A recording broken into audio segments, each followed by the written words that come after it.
Hi, I'm Chaplain Brian Koyn. I'm the Division Chaplain for the 82nd Airborne Division, and I am standing in Camp Claiborne, Louisiana, in the remnants of a cantonment area chapel.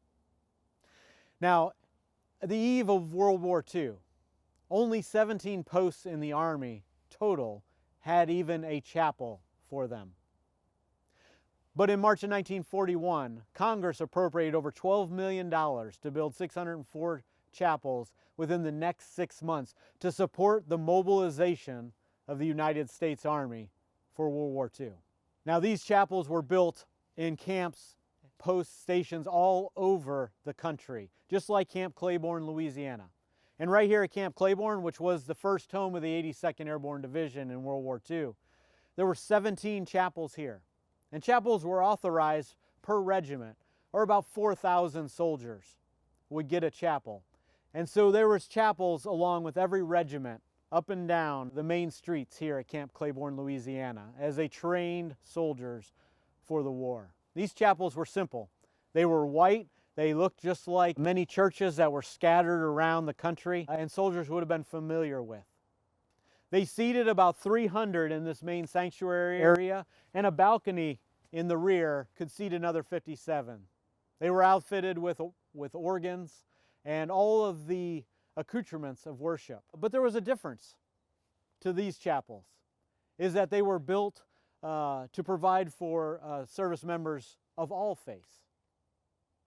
And it's interesting, the Adjutant General, Edmund Gregory, who oversaw the construction of these chapels, said, "There is nothing in construction that could stamp it so distinctly American as this altar, because only in a free country could you find a church built to be used for worship by Catholics, Protestants, and Jews alike."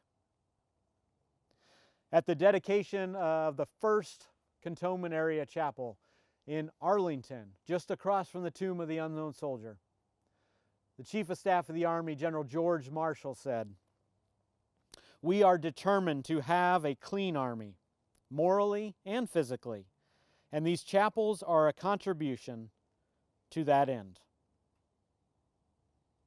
The Adjutant General, Edmund Gregory, again said, "No matter how well a man is fed or clothed or trained, he cannot be a real soldier unless he has within him a sincere belief in the way of living of the nation which he represents.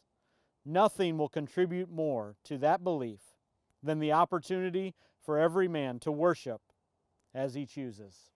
And so our chaplain corps today, we're not just made up of Protestant, Catholics, and Jewish chaplains, but we have Islamic chaplains and Buddhist chaplains. But our call remains the same. We are here to provide for every soldier, regardless of their faith tradition, so that they can worship in the dictates of their conscience. And whether it is in a nearly 80-year-old cantonment chapel or a brand new chapel live streaming a service, we are still here to care and ensure the rights of each of our soldiers. And we advise our command the same way that those chaplains in World War II did. That we serve as the conscience of the command.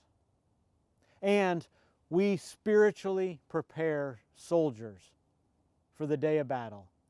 And we care for their souls throughout war and into peace. That is still our legacy, and that is still our sacred call for God and country.